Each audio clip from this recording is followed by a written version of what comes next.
Assalamualaikum warahmatullahi wabarakatuh. Bismillahirrahmanirrahim. Alhamdulillahirabbil alamin. Assalatu wassalamu ala asrafil anbiya'i wal mursalin. Sayyidina Maulana Muhammadin wa ala alihi wa sahbihi ajma'in. Amma ba'd. Para pemirsa yang dimuliakan Allah, semoga semua diberi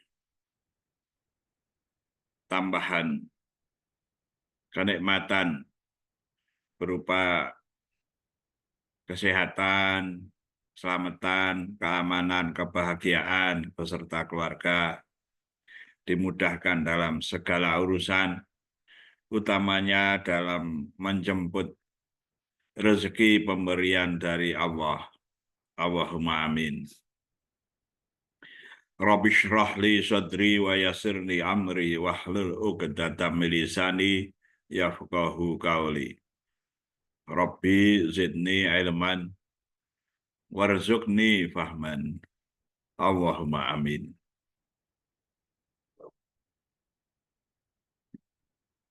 Bapak-bapak, ibu-ibu, mbak-mbak, mas-mas, adik-adik semua. Dalam menjalani kehidupan, senantiasa kita dihadapkan masalah.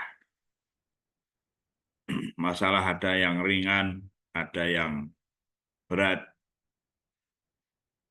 Semoga masalah-masalah itu bagi kita semua masalah yang ringan dan segera mendapat pemecahannya, mendapat solusinya. Allahumma amin. Dalam kehidupan keluarga, seorang bapak, ibu kadang berduka, sedih melihat putra-putrinya dan cucunya yang menurut kriteria akhlakul karimah mereka kurang. Atau mungkin karena sesuatu hal sedang sakit, putra-putrinya mungkin juga sedang mengalami masalah pendidikannya yang tidak lulus-lulus, atau masalah lainnya, masalah ekonomi, masalah-masalah yang kadang melanda keluarga, melanda bapak, ibu, orang tua menjadi sedih dan berduka karena belum terpecahkannya masalah itu. Karena itu satu-satunya jalan mohon kepada Allah, pemilik langit dan bumi dan segala isinya. Seorang Rasul, Nabi Yunus alaihissalam, pernah berduka, bersedih, ya, karena melakukan suatu kesalahan, lari meninggalkan kaumnya dan naik kapal yang secara singkat kapalnya mau karam, harus diundi, salah satu harus diceburkan ke laut. Dan undian berkali-kali jatuh pada Nabi Yunus alaihissalam. Akhirnya diceburkan ke laut dan dimakan ikan yang besar, Al-Kisah, ikan paus. Berduka di dalam perut ikan paus, sangat sedih.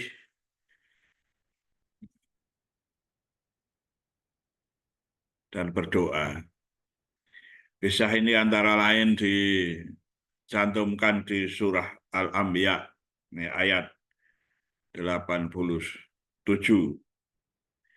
yang ayatnya sebagai berikut. A'udzu billahi minasyaitonir rajim. Wa dhannuni idz dhahaba mughadiban fa dhanna an lan naqdir alaihi fanada fi dhulumati alla ilaha illa anta subhanaka inni kuntu minadh dhalimin. Fastajabna lahu wa najjaynahu minal ghammi wa kadzalika nunjil mu'minin. Dan ingatlah kisah Dhunnun. Dhunnun itu Nabi Yunus alaihissalam. Ketika dia pergi dalam keadaan marah. Lalu dia menyangka bahwa kami tidak akan menyulitkannya. Maka dia berdoa di dalam keadaan yang sangat gelap. La ilaha illa anta subhanaka inni kuntu minadh dhalimin. Tidak ada Tuhan selain Engkau, Maha suci Engkau. Sungguh aku termasuk orang-orang yang zalim. Maka kami kabulkan doanya dan kami selamatkan dia dari kedukaan. Dan demikianlah kami menyelamatkan orang-orang yang beriman.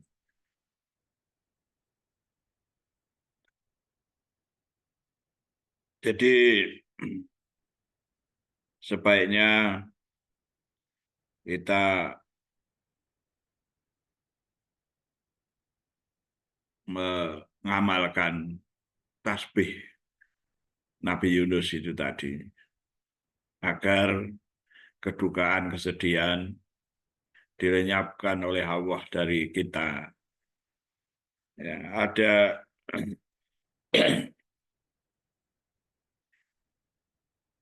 ayat juga di As-Saffat. Falaula annahu kana minal musabbihin. Ini yang di atasnya juga ada kisah, ya, melanjutkan kisah Nabi Yunus itu tadi. Maka sekiranya dia tidak termasuk orang yang banyak berzikir kepada Allah, lala bisa fi batnihi ila yaumi yub'atsun. Niscaya dia akan tetap tinggal di perut ikan sampai hari berbangkit. Jadi kalau kita menggunakan akal kita, hati kita, ternyata dengan membaca tasbih Nabi Yunus itu lalu selamat. Dengan membaca berulang-ulang, La ilaha illa anta subhanaka inni kuntu minadh dhalimin, berzikir seperti itu, lalu diselamatkan. Kalaulah tidak berzikir seperti itu, gitu ya, yang kalimat yang akhir saya baca itu, niscaya dia, Nabi Yunus itu akan berada di dalam perut ikan. Perhatikan itu sampai hari kiamat. Tersebab membaca itu, lalu diselamatkan. Ya. Nabi Yunus selamat, dimuntahkan ke daratan.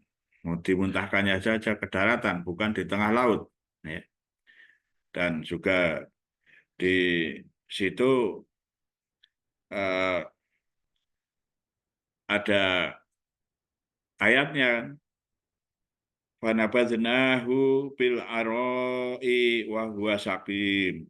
Dan kemudian kami lemparkan dia ke daratan yang tandus sedang dia dalam keadaan sakit. Ya sakit tentu saja ada di dalam perut ikan. Ada yang mengatakan hanya 1 hari, ada yang 3 hari, ada yang 7 hari, ada yang 40 hari.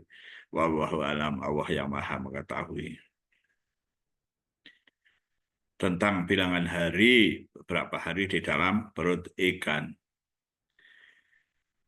Nah, karena itu, bapak-bapak, ibu-ibu, mbak-mbak, mas-mas, adik-adik semua, jika mengalami kesulitan, masalah, baik besar maupun kecil, apalagi masalah besar, berzikirlah. Mari berzikir dengan zikir. Nah, batu-batu ya. Dengan tasbih Nabi Yunus. dihafalkan la ilaha illa anta subhanaka inni kuntu minadz dzalimin.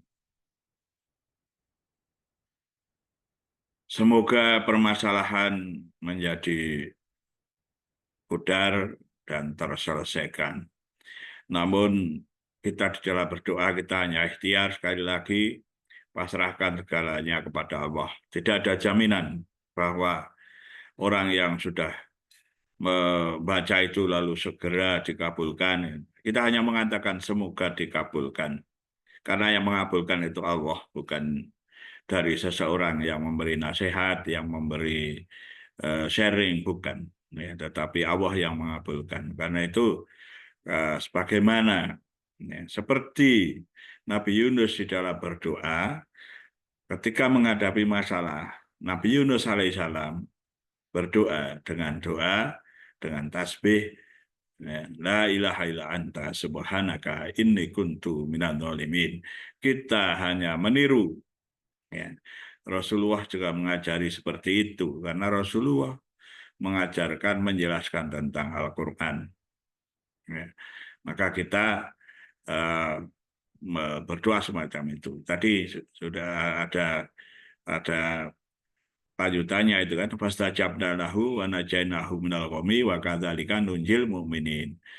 Dikabulkan permohonannya Nabi Yunus alaihissalam, dilepaskan dari kesulitan kedukaannya, dan demikian pula bagi orang-orang yang mukmin. Nah ya, itu ada dasarnya ya. Jadi kalau orang-orang mukmin membaca itu, mudah-mudahan Allah memberi jalan keluar. Sekali lagi, seorang bapak dengan melihat putra-putrinya yang mungkin ada masalah, juga seorang anak yang melihat bapak dan ibunya barangkali ada yang punya masalah, ya maka juga seorang anak banyak-banyak membaca itu untuk melepaskan atau untuk semoga dilepaskan dari permasalahannya. Juga dalam keluarga, semoga kompak. Kompak bukan hanya masalah seragamnya, ya, seragam keluarga indah dipandang, bukan sekadar itu, tetapi kompak dalam hal berdoa, dalam hal mengatasi masalah bersama-sama, misalnya membaca la ilaha illa anta subhanaka inni kuntu minadz dzalimin berulang-ulang. Banyak itu relatif. Ada yang mengatakan 3 kali banyak. Ada yang suka 100 karena Rasulullah suka dengan bilangan 100. Ya, banyak sekali hadis yang diminta membaca berulang 100 kali. Ada yang banyak itu 1000 kali, tergantung dari kekuatannya. Dan semoga kuat, banyak, ya, berzikir yang banyak, bertasbih yang banyak. Semoga permasalahannya segera lepas. Semuanya saja, ya, semuanya saja. Kita semua di dalam keluarga itu kadang menghadapi masalah, kadang sebagai suatu ujian, kadang memang karena kesalahan dan dosa kita. Semoga dengan membaca tasbih itu kesalahan dan dosa kita diampuni oleh Allah, dan akhirnya segera diberi pemecahannya dari ketidaknyamanan, semoga diganti dengan kenyamanan. Nah, sekali lagi seperti biasa dicek ya dengan para kiai di lingkungan saudara, bapak-bapak, ibu-ibu, bapak, mas-mas, adik-adik, para ustadz, ya, syukur menemukan orang yang soleh, solihah, yang berakhlak mulia, yang nasihatnya bisa kita ikuti, yang arif billah, arif karena Allah. Ya. Semoga barokah. Kalau ada salah saya dalam bertutur kata, membaca ayat-ayat suci Al-Quran yang kurang fasih dan sebagainya, mohon maaf yang sebesar-besarnya. Sekian saja. Wallahul muwaffiq ila aqwamit thoriq. Wassalamualaikum warahmatullahi wabarakatuh.